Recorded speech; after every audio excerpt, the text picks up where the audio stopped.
going on, everybody? Welcome back into another episode of the Bet On Me podcast. It is Tuesday, December 28th, 2021. I'm your host, Daniel Perkins. Let's go ahead and get right into things, guys. Guys, I've been down for a few days, been sick, haven't had the vid. A couple of my family members have. Had to do holidays over the old FaceTime there, but doing a lot better now. Feeling well enough, feeling like I can talk well enough without having stuff all in my, you know, airways there to be able to come on here and speak clearly. So that's why I haven't been doing the podcast. I didn't want to come on here and have a bunch of, grossness going on. But we're past all that now. We're going to talk about some sports. Last night, we had a nice little parlay hit for us. We had the Dolphins defense scoring a touchdown. We had Waddle scoring an anytime touchdown. We had the alternate under of 50.5 points. And then we had Miami on the money line. That hit great for us last night. I mean, watching that hit was awesome. It's probably one of the reasons I feel so good today, to be honest with you. Nice little parlay hit. The game itself was a pretty good game, I thought, other than Locke out there. If the Saints would have put anybody else at quarterback, I think they would have had a better chance. He just didn't push the ball down the field enough, I don't think. He tried to scramble way too much. The Saints defense is one of the best. I think they're ranked like fourth or something in the league.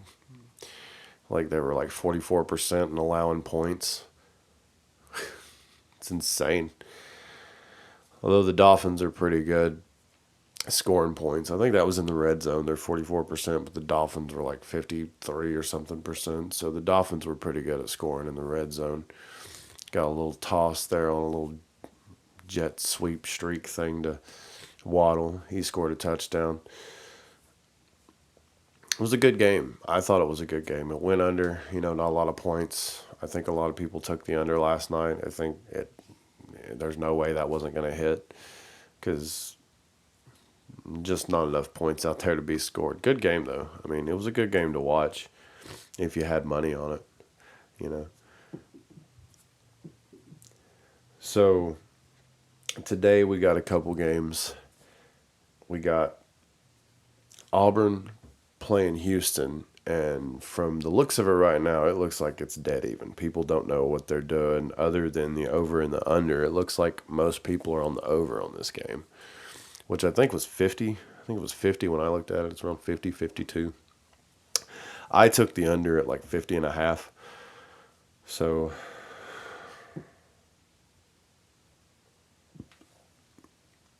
yeah, most people took the over of 52. So I took the under of 50.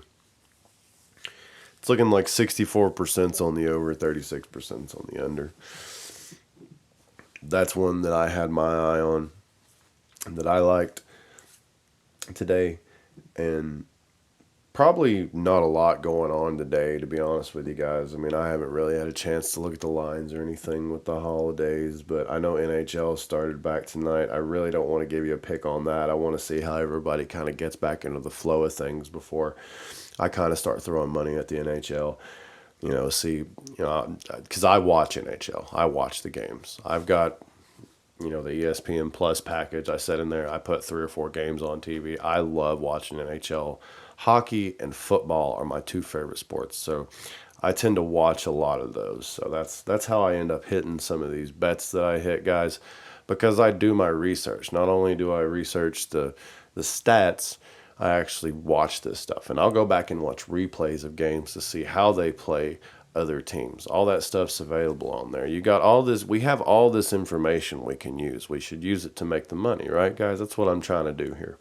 And this is all free. This is on a podcast I'm doing for free just because I like sports betting, and I think it's awesome that we're all getting to do this finally. It's becoming legal in a lot of states, and I'm glad that the lawmakers have finally caught up and seen that, hey, people are responsible enough to do this, I don't think I've met one person yet that's like really gambling irresponsible.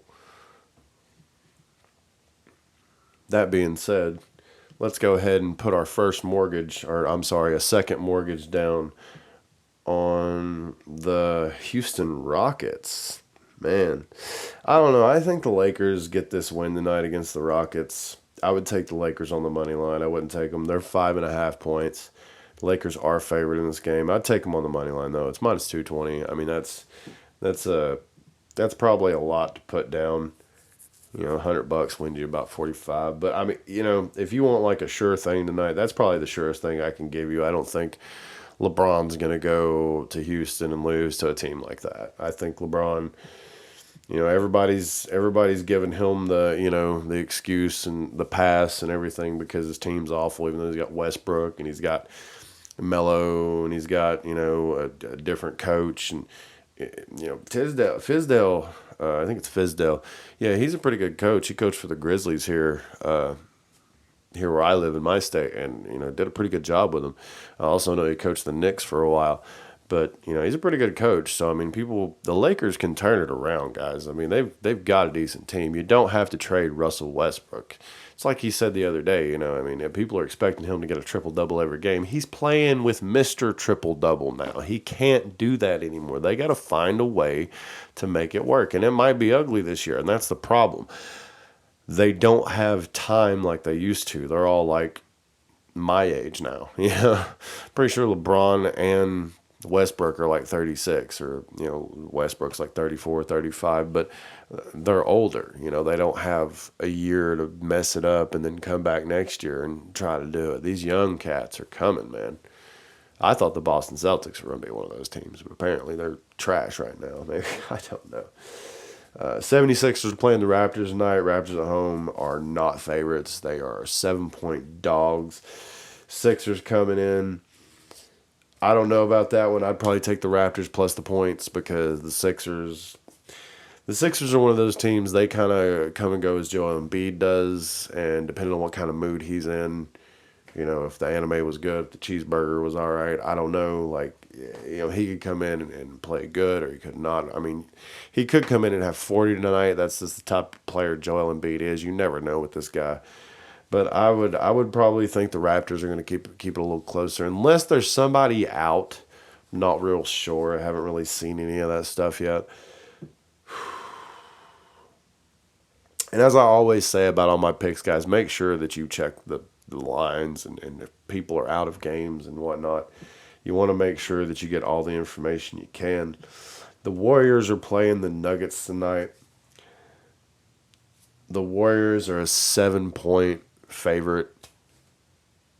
I don't know about that because the Nuggets. I would probably take Denver plus 7 because I just think they can keep it close. I think Jokic is good enough to be able to keep it close.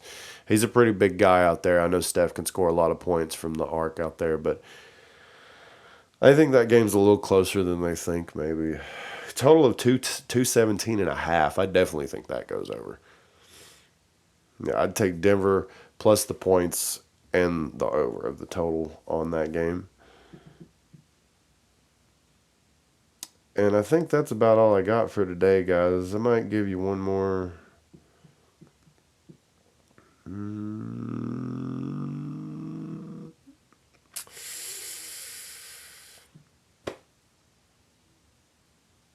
No, I think that's it. I don't think I would touch anything else today, guys. I really don't. I know there's a couple other bowl games on.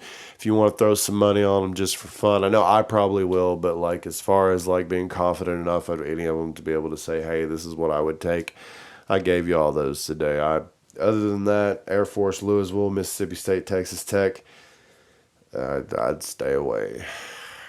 I don't know if Mississippi State's going to beat Texas Tech by 10 points. And Air Force, I don't even know what I just said there.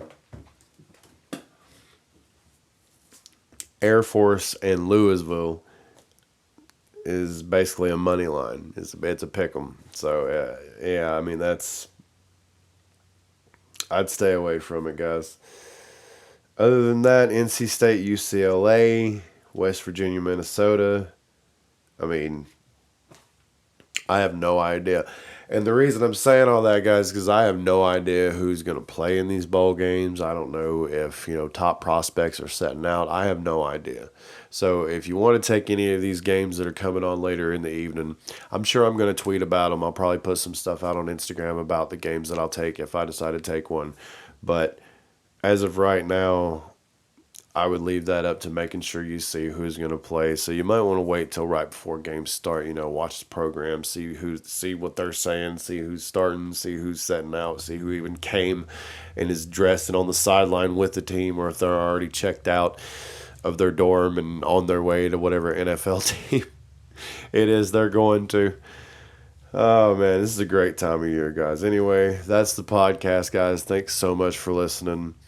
And, be safe out there. Happy holidays. Let's get this new year going. Until next time, go get those bets in.